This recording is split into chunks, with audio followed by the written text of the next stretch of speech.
гаргах мөнгийг нэмэгдүүлмээр байна. Нэг хоёр дахь зүйл бид юмыг цогцоор нь хармаар байна л да.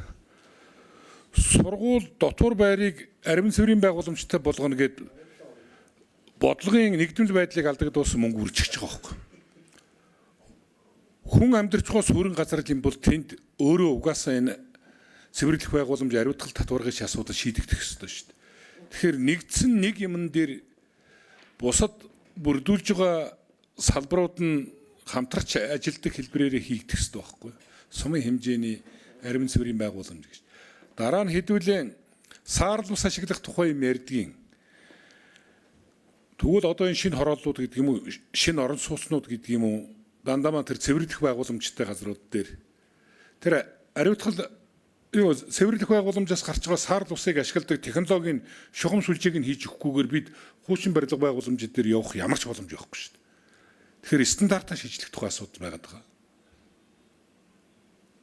Нэг бол одоо энэ ариун цэврийн байгууламжууд ариутгал татваргуудыг түшиглэж, цэвэрлэх байгууламжуудыг түшиглэж түүгээр гарч ирж байгаа усыг ашиглаж болдог тэр зүйлсийг бий болгож өгөх ёстой.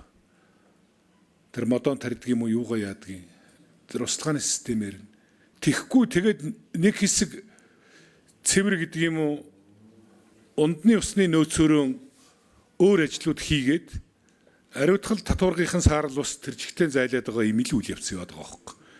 Энүүнийг нэг бодмоор санагдаад болчихгүй байгаа миний бодлоор бол дараагийн нэг хэлмээр байгаа зүйл тэр сум суурин газруудын 50% гэдэг үнэн байх. Батэрднийг би тийм тоо сайд байхдаа бодоход мэдээж нэлээд анхаарал хандуулж ажиллаж ирсэн байлгүй гэж бодож байна. Тэр нь 30 хэдэн сумын төв гэж байна. Тэр чинь шинжилгээгээр ерөөсөө ундны усны хэрэглээнд таардгүй уснууд байгаад байдаг. Тийм учраас алсаас зөвөрлөлт хийдэг. Уг сумын төв өөрөө байршсан тэр нөхцөл нь ундны усныхаа стандартыг огт хангадаг. Одоо жишээ нь манай мөнгөн бортоос авахгүй байж байгаа байхгүй.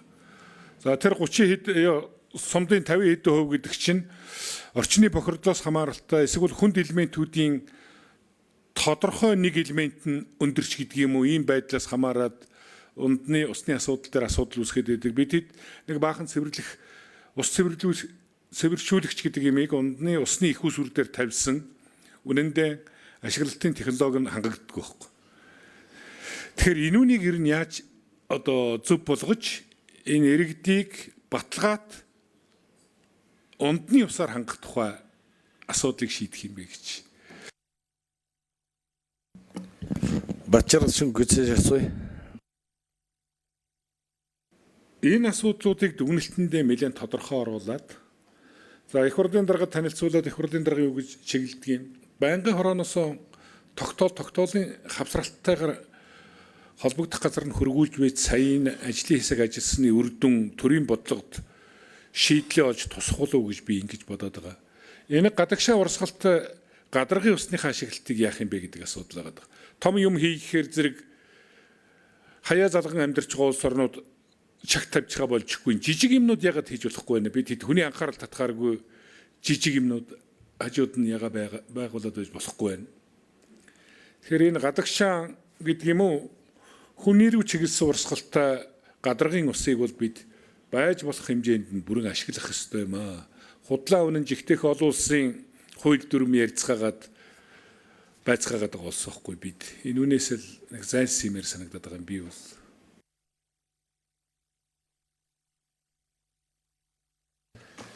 Зоён гişүү ярилээ.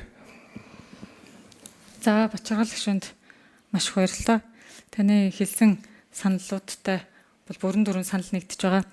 Тэг өнөөдөр яг байнгын хороонд танилцуулсан хэсэг бол ажлын хэсгийн нэгтгсэн дүгнэлт байлаа. Яг миний яг нэгэн уншсан нь. Тэгээ санал зөвлөмж бол яг бас тодорхой багцлсан байдлаар байгаа. Тэгээ ажлын хэсэг ажиллах хүрээнд бол холбогдох байгууллагуудтай уулзаад дэлгэрэнгүй асуудлуудыг нь бичсэн хэсэг нь бол энэ одоо нэгтгсэн байгаа тайлан маань юм байна. Тэгээ байнгын хорооноос холбогдох яамдууд руу яг таслаад одоо барилга хотын байгуулалт орон сууцчлалтын яам руу аль нь явах юм? Байгаль орчин уур амьсгалын өөрчлөлтийн яам руу хэрэг эрхлэх рүү аль нь явах юм гэдгээр нь хуваагаад тогтоолууд оруулах нь зөв гэдэгтэй бол санал нэгдэж байгаа. Тэгээд их хурлын даргын захирамжаар байгуулагдсан ажлын хэсэг учраас ажлын их хурлын даргад гишүүдийн хамтар орж тайлгнахаас өмнө байнгын хороондоо танилцуулъя гэдэг үүднээс бол өнөөдөр орж ирсэн байгаамаа. Тэгээд газрын доорх усны хайгуул судалгааны ажлыг сайжруулах хүрээнд төсөв бол хаанаач хүрдэггүй юм байна. Тэгээд усны газрын дарга Батбаяр даргатай сүүлд уулзахад бол тооцоолоо хийсэн 5 жил дараалаад 1 жил болгон 10 тэрбум төгрөг манай төсөв дээр тавиад өгчвөл газрын доорх усны судалгааг нэлээд сайн хийх боломжтой байна гэсэн тооцоол танилцуулсан. Тэгээд тэр нь мэдээж наривчлагдаж байгаа хаа. Тэгээд байнгын ороо, байгаль орчны байнгын ороо бол яг энэ устай холбоотой хамгийн гол бодлогын асуудлыг бац байнгын ороо учраас дараагийн одоо наривчлсан тогтоолуудыг оруулж ирэх ийм бол одоо бодолтой байна. Тэгээд их хурлын даргатай ажлын хэсгийн гишүүд нийлж сууж яриад тэгээ холбогдох одоо тогтоолын төслүүдийг бэлдээд оруулж ирье. Тэгээд Бачаргал гишүүнд Мөн Батэрдэн гишүүнд энэ ажлын хэсгийн нэгдсэн ийм задгаа тайлангаас өгөх хэрэгтэй бах. Тэгээ сумдаар нь гарсан мэдээллийг бас харах боломжтой.